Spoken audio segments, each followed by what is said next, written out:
call them Jewish schools. I always say in my speech, schools for Jews. I never say Jewish schools. That's a hechsher. It's schools for Jews. Schools, comma, for Jews. So in 7 of these places there are schools for Jews. In Sao Paulo, in Rio, the 2 big cities, there are Hasidic schools also. In the other 223 cities, there will never be a school because there's not enough people. So we decided we're opening a school online where you can see the teacher and the teacher will see the students. So when I had the idea Friday morning, the people sitting with me said, well, it's very interesting, but we don't know anything about these things.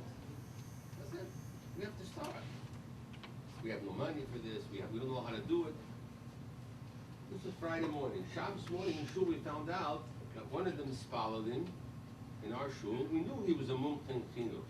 He's number 1 in Brazil in teaching at distance, it's called. Teaching at a distance. So he's taking care of the technical part. And then to Shabbos Shudas, a week later came a man who was my Talmud 40 years ago. He said, Rabbi, I did some good business deals. You have any projects available? He walked in 8 days later. Hashem Yigmor Ba'adi. You have to have the courage and the guts to start. How many students do you have in the Alvin school? What?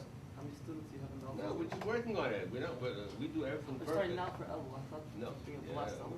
The kitzur of all the kitzurim, everything we talked about this evening, is the Mesiras Nefesh of the Frierdiker Rebbe. Mesiras Nefesh. Mesiras Nefesh was, he risked his life. He put his life on the line. But Mesiras Nefesh today is you don't have to die for Yiddishkeit. Mesiras Nefesh means you eat a little less, you sleep a little less, you have a little less pleasures, which are all mutar al bidin, and use that time and energy and money to help other Eden, to help the Rebishter, to help the Rebbe finish the job. That's it. We have to. It's nothing. It's some crumbs left over. We have to finish the job in our times, Emir Hashem. That's what's missing. So the kitzur of the whole evening is that we have to know that Mesiras Nefesh was the secret, which in the recipe and the way that the Frierdiker Rebbe left for all of us.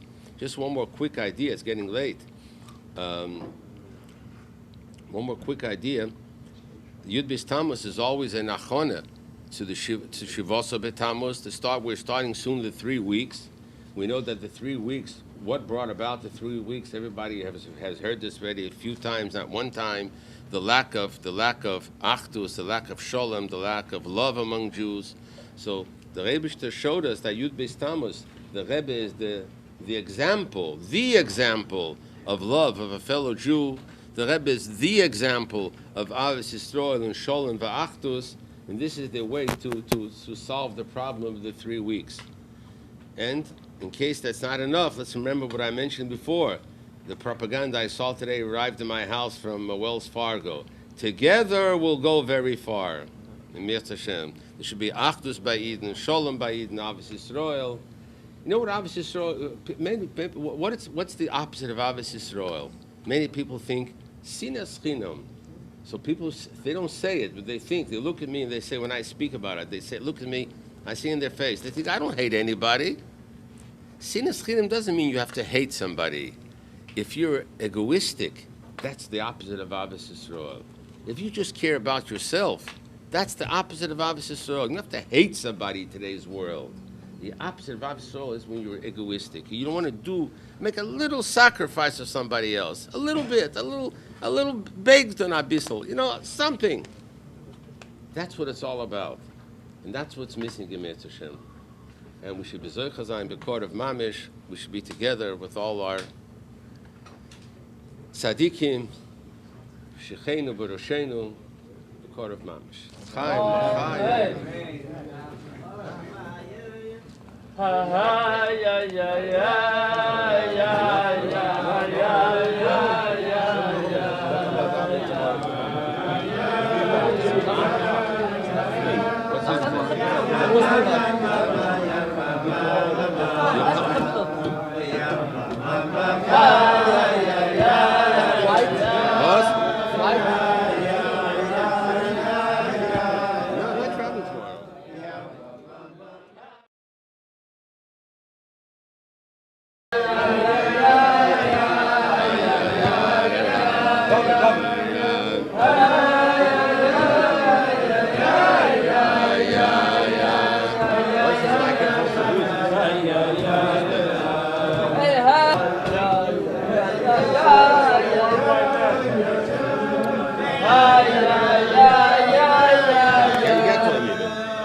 since it's getting late, and at this hour it's good to tell stories.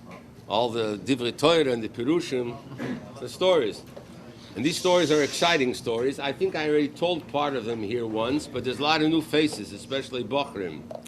These stories are connected with the past Shabbos, where it says, where Rashi says in the first Rashi, why did the Eibishter make by the Goyim a man like Bilam with koiches like Moshe Rabbeinu?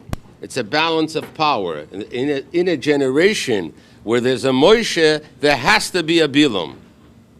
I mean, that's what comes, it's a bekitzer. Every generation or just that generation? No, every generation. Now I'll tell you about our generation. Brazil is a country, I hope you all sleep well after I finish this next 15 minutes. Brazil is a country where there's a lot of these people around. There was one man there, he died. There's one man, he died 9 years ago, a famous goy. He was a total Am Ha'aretz. He couldn't read or write Portuguese. He lived in this small village near São Paulo, but he had one koyach. His koyach was, he was able to contact neshamas after the person died and write letters from the neshama to the family. His Talmidim published 42 books about him. Maybe more by now, but the last time I saw it was 42 books. He couldn't read or write. And he didn't take money for his services. How did it work? If you wanted him to try, and if he was matzliach to make a kesher with the neshamas, you had to donate food for the poor peasants in that village. You have to bring a truck full of potatoes, sacks of flour, rice, for the poor people, beans, never money. And not for him, for the people in this village.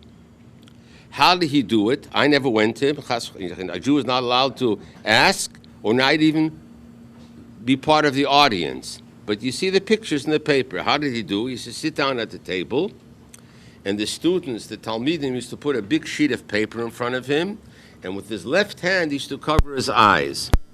And then when he was matzliach, he would write with his right hand the letter, very, very big oisius, letters, and then the Talmidim would type it up in normal script. That's the way it worked. There was a doctor, he's still alive, Baruch Hashem. My wife fell down, I don't know if she's here behind the mechitza, but she treated her now not long ago. Not she fell down, she hurt her foot. And this doctor, Chmona Litzlan, his only son had an accident on the highway and died at 20. Till today, the mother of this boy is a volunteer in our social department. We do social services. So they came to me one night and they said they want to go to this goy and get a letter from the son. At least they want to know he's okay.